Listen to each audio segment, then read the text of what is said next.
Imagine living in a town where it is strictly legally forbidden to die. A place where you cannot be born and you cannot be buried. A place where stepping outside your front door without a high-caliber rifle is not just dangerous. It is against the law. Look at a globe. Spin it all the way to the top. Go past the Arctic Circle. Keep going until the continents vanish, and there is nothing left but the frozen violent expanse of the Arctic Ocean.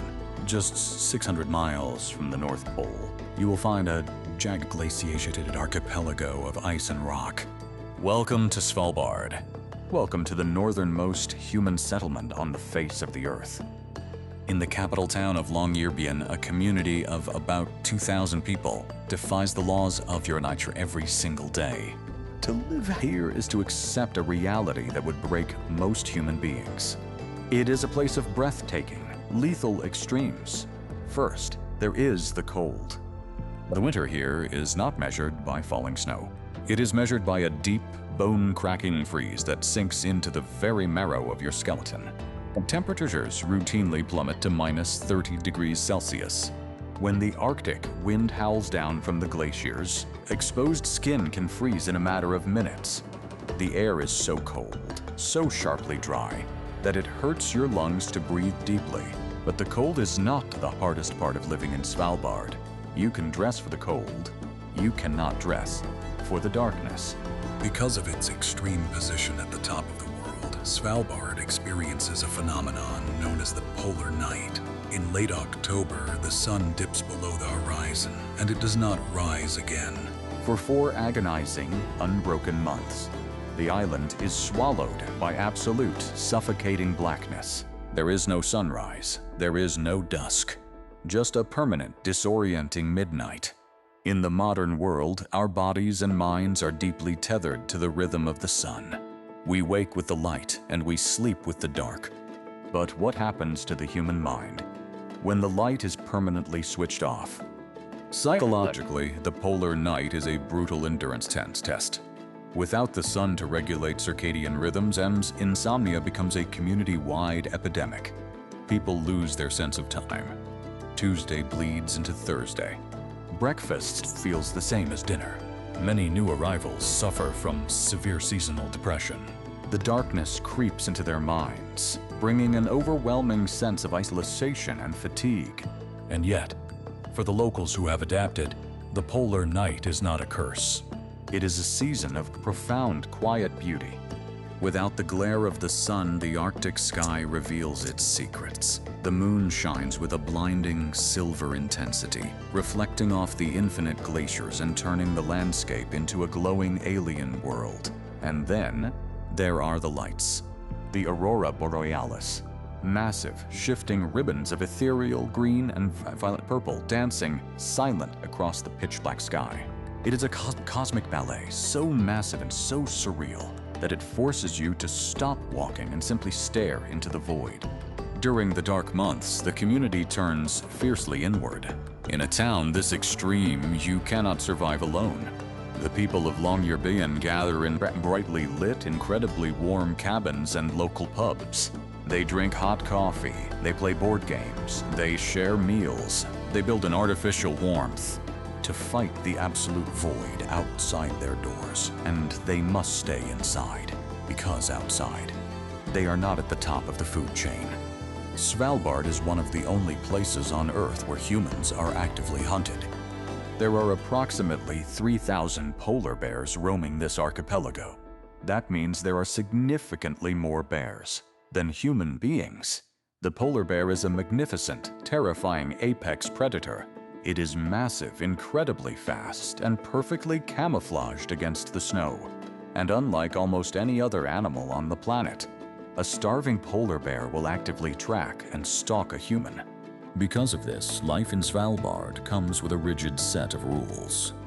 If you leave the designated safe zone of the town, you must carry a loaded flare gun and a high-powered rifle. University students go on field trips, carry rifles. Mothers pushing baby strollers on the edge of town carry rifles. It is a constant hum of anxiety. You do not go for a casual, relaxing hike in the mountains. Every time you step into the wilderness, your head is on a swivel. You scan the horizon. You look for tracks in the snow. You are forced to remember a primal, ancient truth that modern society has completely forgotten. We are made of meat, and we share this earth with monsters. But humans are not meant to die here, literally. Since the 1950s, Svalbard has had a bizarre, strictly enforced law. No one is allowed to be buried in the local cemetery.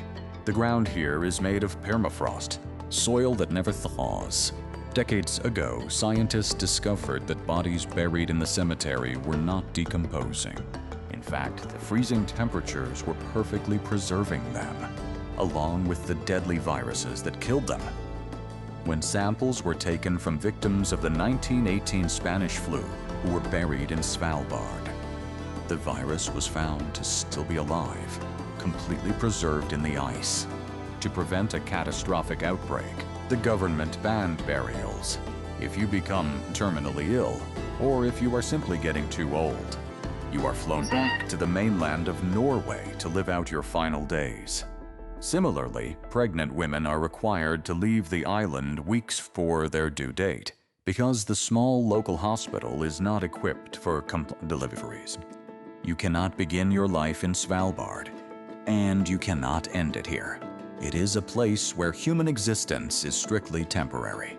But it is also the backup hard drive for humanity. Deep inside a frozen mountain, just outside of town, massive steel doors emerge from the snow.